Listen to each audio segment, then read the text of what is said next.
Here's the truth. No one tells you the less you care, the more they do. But I'm not talking about being fake cold or playing hard to get. I'm talking about something deeper, something that changes the dynamic permanently. We've been conditioned to believe that effort equals results in love. Text first, stay available, prove you're the one. But here's what really happens. The more you invest in someone who hasn't earned that energy, the more they pull away. Sound familiar? So let me flip the script for you. What if I told you that the moment you stop caring so much, the moment you emotionally detach and stop needing validation, they actually start chasing you? Not because you manipulated them, but because you stopped giving away the one thing they crave most, your attention. This video isn't about pretending. It's about positioning. It's about stepping into your worth so powerfully that you naturally become the one they want to pursue. When you embody "I don't need you, I choose you," everything changes. You're about to learn the silent power of not caring, and how that shift in energy, even if it's just internal, flips the dynamic in your favor. Because when you stop chasing and start attracting, they feel it, and they can't help but come closer. Stay with me, because by the end of this video, you won't just understand the power of not caring. You'll know exactly how to use it. Let's be real.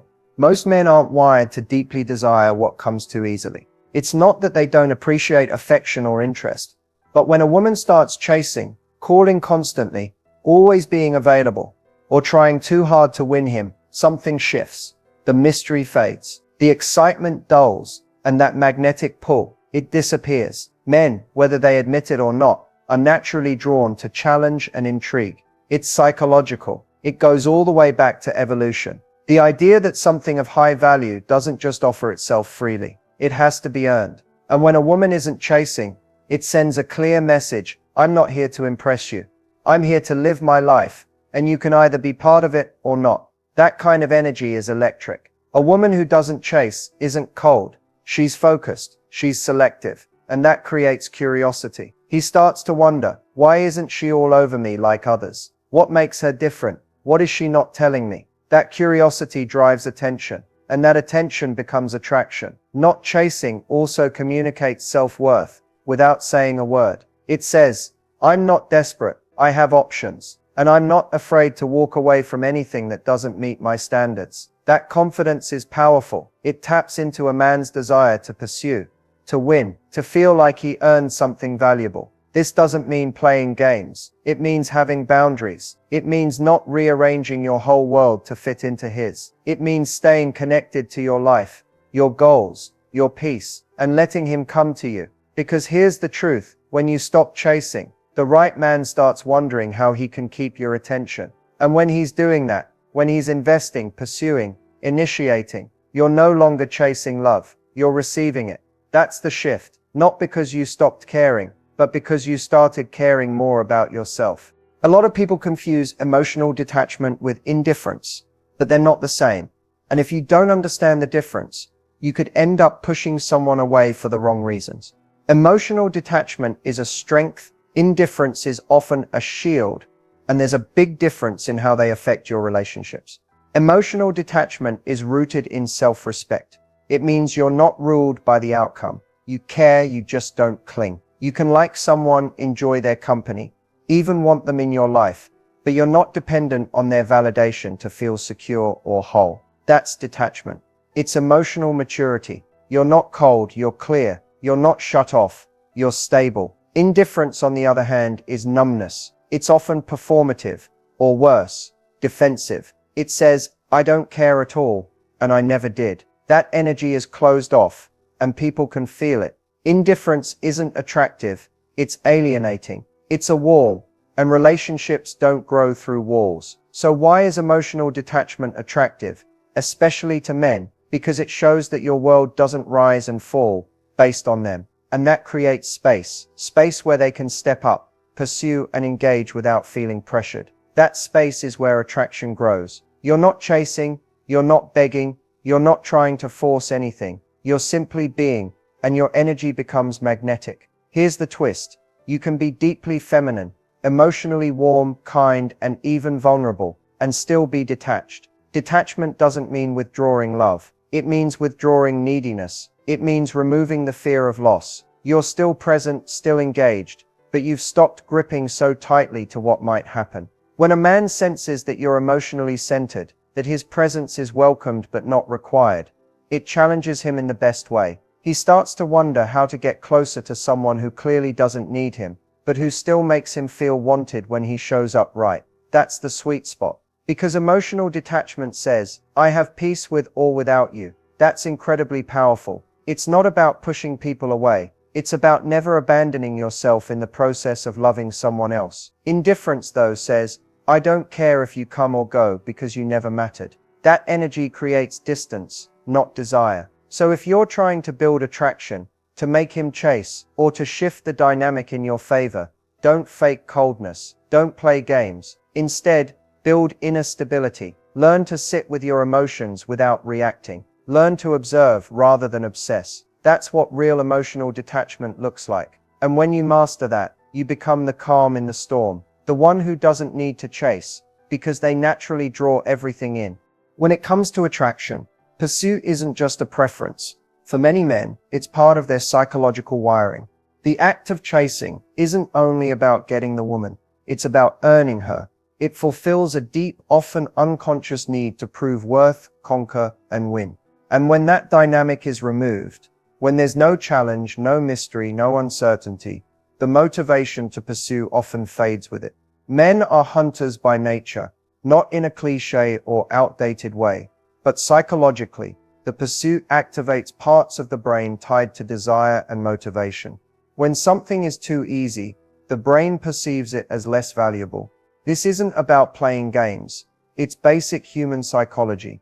What is earned is valued more than what is given freely. Now, when a woman pulls back and stops overgiving, it sends a powerful signal. I'm not trying to secure you. I'm secure in myself. That energy disrupts the usual dynamic. He becomes curious. He starts asking questions. Why isn't she chasing? Is she losing interest? Does she have other options? And that's when the pursuit begins. But here's the critical part. This only works if it's real.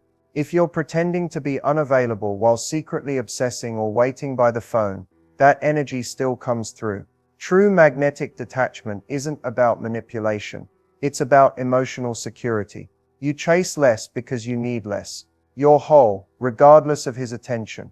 This creates a gap, a vacuum. And psychologically, we're wired to close gaps. When a man feels that slight emotional distance, it creates tension, not anxiety, attraction. He feels the absence of your energy and wants it back. That's the chase. Not because he's being tricked, but because he feels compelled to re-engage with someone who isn't revolving around him. Pursuit also helps a man attach emotionally. When he invests, when he reaches out first, when he makes plans and puts in effort, he becomes more bonded to the connection. He starts to value it. It's the opposite of what most women do when they're afraid to lose someone. They overinvest. But when you give before anything is earned, he hasn't had the opportunity to choose you yet. And people don't value what they didn't choose. By stepping back, you give him space to decide. And if he doesn't choose you, you've just filtered out someone who wasn't willing to pursue in the first place. That's a win, not a loss. So yes, he chases when there's something to chase, not because you're withholding, but because you've stopped trying to prove your worth. You've shifted from giving your energy freely to requiring alignment. And that's the moment everything changes. That's when the dynamic flips, and he starts showing up, not because he has to, but because he wants to. There's a powerful psychological principle that influences everything from economics to attraction, and it's called the scarcity effect. Simply put, we tend to place higher value on things that are less available. The rarer something is, the more we want it. And this applies directly to dating and relationships. Think about it. When something is always there, always accessible, always yes, we subconsciously start to take it for granted. That's not because we're ungrateful or cruel. It's because our brains are wired to chase what feels limited. So when you make your time, energy, and presence too available to someone, especially early on, you remove the mystery. You remove the space for them to wonder, to question, to pursue. And without that, desire starts to fade. Not because you're not good enough, but because you've removed the very conditions that create value. Scarcity doesn't mean you go silent. ignore messages, or play emotional games. That's manipulation. Real scarcity is about discernment. It means you're not emotionally available to everyone. It means you're selective with who gets access to your world. And when a man senses that, he feels like he has to earn a spot in your life. That's where attraction deepens. In the earning, not the receiving. The truth is, most people overextend themselves when they're afraid of losing someone. They think being always there will build security. But what it actually builds is boredom, or worse, dependence. And neither of those create healthy attraction. Scarcity, when genuine, signals self-worth. It says, I have a full life. I don't need you to fill a void. I'd simply enjoy having you beside me. That's powerful. That's what sets you apart from others who chase, cling, or overgive. Also, let's be honest. People want what they feel they could lose. When someone feels like you're not glued to your phone waiting for their text, when they notice you're not constantly available on demand, they start to lean in. Not out of fear, but out of curiosity, out of interest, out of the feeling that your presence is something to value, not something they can just assume. This is the exact reason why less becomes more. You don't have to be loud to be noticed. You don't have to over-explain your worth to be respected. Sometimes it's the silence, the space, the ability to pull back and not panic. That calm, quiet confidence creates more impact than any performance ever could. So remember, you are not the salesperson trying to convince someone to buy. You are the prize, the limited edition version. And when you live your life with that energy, not from ego but from grounded self-respect, the right people won't just notice, they'll pursue. Because what's rare is remembered. Neediness doesn't always look like begging or desperation. Sometimes it's subtle. It shows up in the little behaviors, the ones you don't even realize are sending the wrong message. And the worst part? You may think these actions are helping you get closer to him, but in reality, they're pushing him away.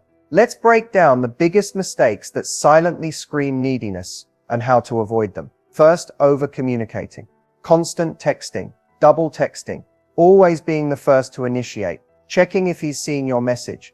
All of these actions might come from a place of anxiety, but they send one clear signal. I need your attention to feel okay. That energy is overwhelming. Healthy attraction needs breathing room. If he doesn't have space to miss you, he won't. Second, always being available, dropping your plans, instantly replying, saying yes to every invite, even when it's last minute, makes you look like you have nothing going on. That's not high-value energy. A woman with a full life doesn't rearrange her world for someone she just started dating. If he knows you'll always be there when it's convenient for him, the respect starts to fade. Third, seeking constant reassurance. Asking where you stand, needing frequent validation, or fishing for compliments may feel like innocent questions, but to someone who's still figuring out how they feel, it can come off as emotional pressure. Confidence doesn't ask, do you like me? Confidence assumes, of course I'm likable. You'll figure that out. Fourth, oversharing too soon. Vulnerability is powerful when earned, but trauma dumping or revealing too much too fast in hopes of creating a deep connection, that can make the other person feel like they've suddenly inherited emotional responsibility they weren't ready for. Let things unfold naturally. Trust is built over time, not in one deep conversation. Fifth, trying to prove your worth. Whether it's through doing too much for him,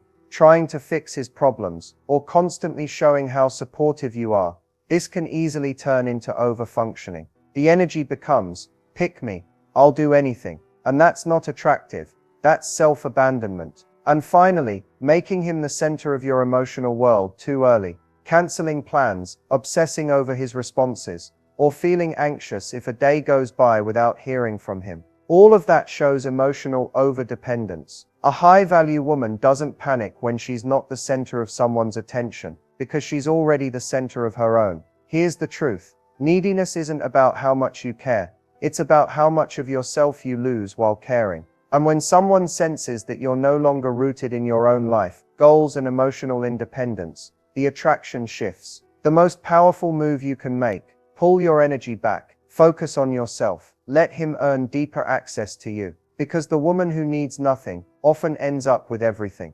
Pulling back doesn't mean playing games, going silent, or punishing someone for not giving you what you want. It means returning to your center. It's a way of shifting the energy back to yourself, where it belongs. So you stop overgiving, overthinking, and overextending. And the best part? You can do it confidently, without drama, without explanations, and without losing your sense of self. So how do you pull back in a way that feels empowering, not passive-aggressive? Let's talk strategy. First, stop initiating. That means stop being the one to always text first, make plans, or keep the conversation going. Let him come to you. Give space for his energy to show up or not. The goal isn't to punish him for not trying. It's to stop overcompensating for his lack of effort. Your silence isn't a game. It's a boundary. Second, reclaim your time. Start filling your schedule with things that are just for you, not distractions, but genuine investments in your own life. Book that class. Go to dinner with friends. Dive into that creative project you've been putting off. The more full your world becomes, the less you'll obsess over why someone else isn't showing up. You don't pull back to get a reaction. You pull back because your time is too valuable to waste. Third, don't explain your distance. One of the biggest mistakes women make when pulling back is feeling the need to announce it. I'm just doing me right now, or I need space. No, you don't owe a disclaimer for shifting your energy. Your change in behavior will speak for itself. Silence is powerful. Let it do the talking. Fourth, stay emotionally neutral. Don't stalk their social media. Don't send accidental texts. Don't do the hot and cold thing. Pulling back with confidence means you don't react to silence, mixed signals, or attention crumbs. You simply stop engaging with anything that feels inconsistent. Not with anger, not with bitterness, but with peace. Fifth, stop fantasizing about what could be. Bring your focus back to what is. Is he showing up consistently? Is he making effort without being prompted? Is he emotionally available? Pulling back gives you a clearer lens to see whether someone is truly aligned or just convenient. Sixth, practice non-attachment. You can want someone and still be okay without them. That's emotional freedom. You don't have to shut down your heart to be in control. You just have to stop letting your emotions run the show. Breathe, observe, respond, don't react. And finally, remind yourself daily, you don't chase what's yours. You attract it by being in alignment with your worth. Pulling back is not about withholding love. It's about refusing to keep pouring it into someone who hasn't earned deeper access. So when you start to feel like you're doing too much, pause, recalibrate, and come back home to yourself. Because confidence doesn't beg, it doesn't bargain, and it sure as hell doesn't chase. Staying high value and in control isn't about being manipulative or cold. It's about knowing your worth and maintaining your emotional sovereignty, even when things get messy or uncertain. It's a mindset that shifts your power back to you, so you're not tossed around by other people's moods, actions, or opinions. And here's the secret. Being high value isn't about perfection.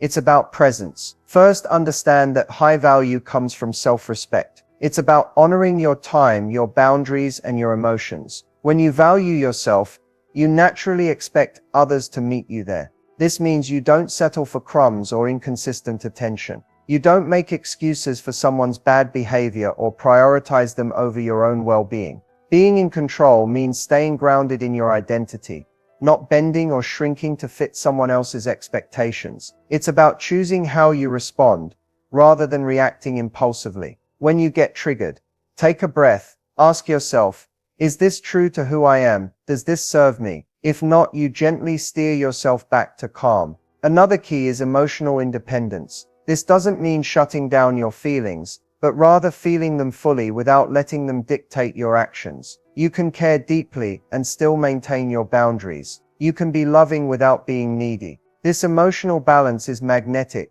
because it communicates strength and stability. Communication plays a huge role here. Being clear and direct about what you want and won't accept signals confidence. You don't have to explain yourself endlessly or justify your feelings. A high-value person speaks with clarity and listens with respect. They don't argue to win. They discuss to understand. Also, don't be afraid to say no. Saying no isn't rude. It's necessary. It's a powerful way to show you're in charge of your life and your choices. When you say no to what doesn't serve you, you open space for what does. This mindset shifts you from reactive to proactive. Remember, being high value isn't about controlling others. It's about controlling your energy and presence. You don't need to manage his feelings or prove your worth through constant effort. Instead, you show up fully as yourself, knowing that the right people will appreciate and chase your energy. Keep cultivating your interests, passions, and friendships. A rich, full life makes you irresistible.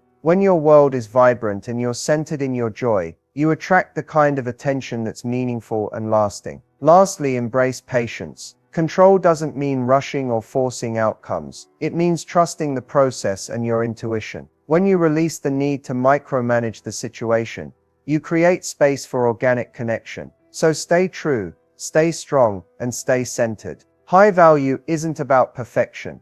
It's about showing up with confidence, grace, and authenticity every single day. When you do that, you naturally remain in control, not by force, but by choice. As we wrap up this deep dive into the power of not caring and why it makes him chase you, it's important to pause and reflect on what you've learned. This isn't about playing games or pretending to be someone you're not.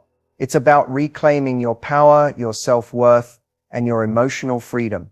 When you stop chasing, you create a magnetic energy that naturally draws the right kind of attention, the kind that's genuine, consistent, and aligned with your value. Now, what does this look like in real life? It means letting go of the urge to constantly seek validation from him or anyone else. It means trusting yourself enough to know that your worth isn't tied to how often someone texts you or how much effort they put in. This shift in mindset isn't always easy, but it's one of the most transformative things you can do for your emotional well-being. So what should you do next? Start by taking inventory of where you might be over-investing emotionally, mentally, or even physically in relationships that aren't reciprocating. Pull back gently, not as a punishment, but as an act of self-respect. Focus on your goals, your passions, and your happiness. When your life is full and fulfilling, you'll naturally become more attractive to the right people. Practice emotional detachment, not indifference. Detachment means you're in control of your feelings. You're not controlled by them. You can care without clinging. This creates a healthy dynamic where attraction can flourish. Remember, confidence and self-worth are magnetic. When you embody those qualities, you don't have to chase love. Love chases you. It's also important to set clear boundaries. Know what you will and won't tolerate. If someone isn't meeting you halfway, don't be afraid to walk away. The right people will respect your boundaries and appreciate your value. Your energy is precious. Protect it. Moving forward, pay attention to the way you communicate. Speak with clarity and calm. Avoid over-explaining or justifying your feelings. When you show that you respect yourself, others will too. This is how you maintain control in any relationship. Lastly, be patient with yourself. Changing how you relate to others and yourself takes time. Celebrate small victories along the way. Moments when you chose yourself over insecurity. When you didn't chase. When you held your ground. Each step brings you closer to a healthier, happier relationship dynamic. Remember, the power of not caring isn't about apathy. It's about choosing where you invest your energy wisely. When you do that, you don't just attract better relationships, you create a better life. Thank you for watching. If you found value in this video, be sure to like, subscribe, and share with someone who needs to hear this message. And as always, drop your thoughts or questions in the comments below. I love hearing from you. Here's to owning your power and living your best life. Until next time.